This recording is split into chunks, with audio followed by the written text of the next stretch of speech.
Hi, my name is Greg Knox. I'm the Executive Director of Skeena Wild Conservation Trust, and this is a fisheries update for the North Coast for the end of August 2024. I'll be talking about the highlights and lowlights from this season, updating people on the returns into the Skeena and Nass, and talking about the environmental conditions.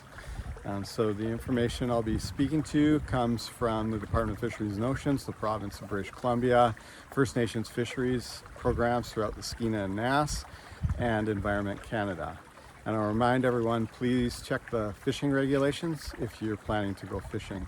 So starting with highlights, we've seen decent returns into both the Skeena and Nass for sockeye this season, and good returns of steelhead into both the Skeena and Nass, which has provided good opportunities for fisheries in both those systems. We've also seen new and expanding selective fisheries throughout the Skeena system and Nass, including Kitsalis fish wheels, the Kitsum-Kalem fish wheel, the Lac-Willam's floating trap, Gitnial selective fishery up in Meziadin Lake, and Lake Babine Nation altering their fisheries, selective fisheries, to ensure that weak populations in Babine Lake won't be harvested, and that they're targeting the strong populations in the lake. So lots of positive developments there, and great to see the leadership from First Nations throughout the Skeena and Nass watersheds. In terms of the lowlights, we saw DFO basically abandon the fishing plan this season. It allowed really aggressive commercial fisheries late into the season, into mid-August, which the fishing plan stated that they would end at end of July or early August.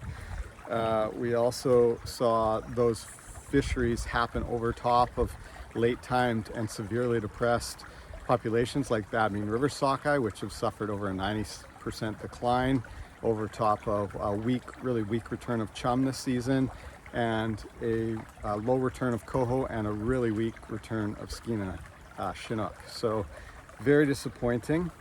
DFO appears to be ignoring their constitutional obligations that prioritize conservation, and is undermining the confidence in their ability to manage salmon and ensure that conservation is their #1 priority. So we're asking people to please lend your voice by contacting the fisheries minister and DFO managers responsible for undermining our conservation efforts, and we'll provide that information here. So for the Skeena, I'll start with steelhead. It's the 11th best return on record according to the TIE index, the mouth of the Skeena. We have currently an estimate of about 35,000 steelhead into the Skeena, and over 90% of the run should be in the river system now. This is in contrast to the last 5 years, which have seen really low returns.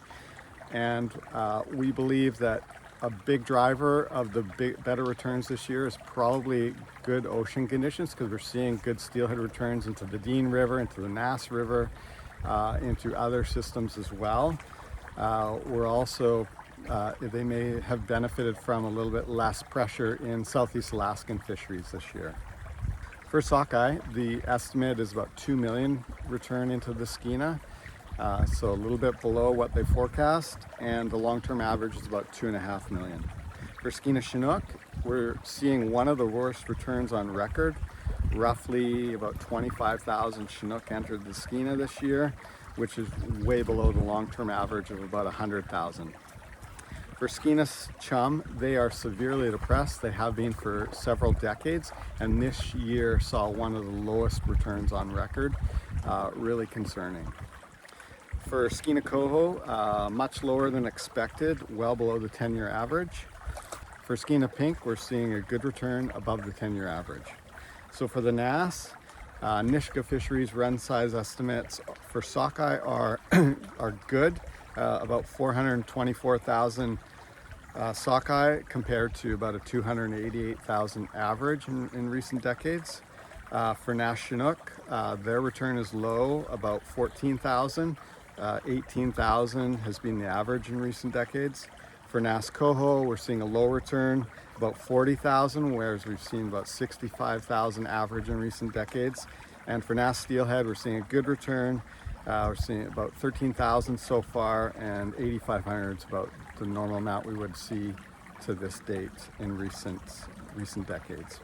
Moving on to environmental conditions, the Skeena and Nass systems water levels are well below average this year and really concerning. As you go into the interior, we're seeing really low water levels in some systems. The temperatures in the middle of the mid-August were really concerning, some reaching 21 degrees in some systems, which can be lethal to salmon. Over the last few weeks, they've dropped and are more in the mid-teen range, which is good to see.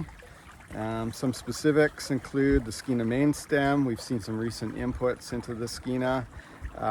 It peaked at about 18 degrees on August 11th. It's now about 14 degrees. For the Babine, the water level is very low. The temperature peaked at about 21 degrees in early August. It's now 16 degrees.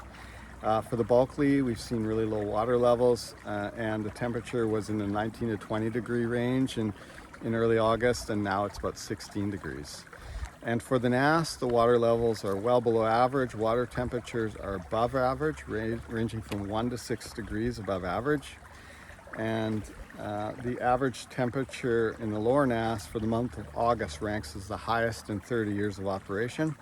The season ranks as 5th highest overall. So really concerning, but hopefully we're seeing some rain and relief from those high temperatures and low water levels. So thank you very much for watching our video.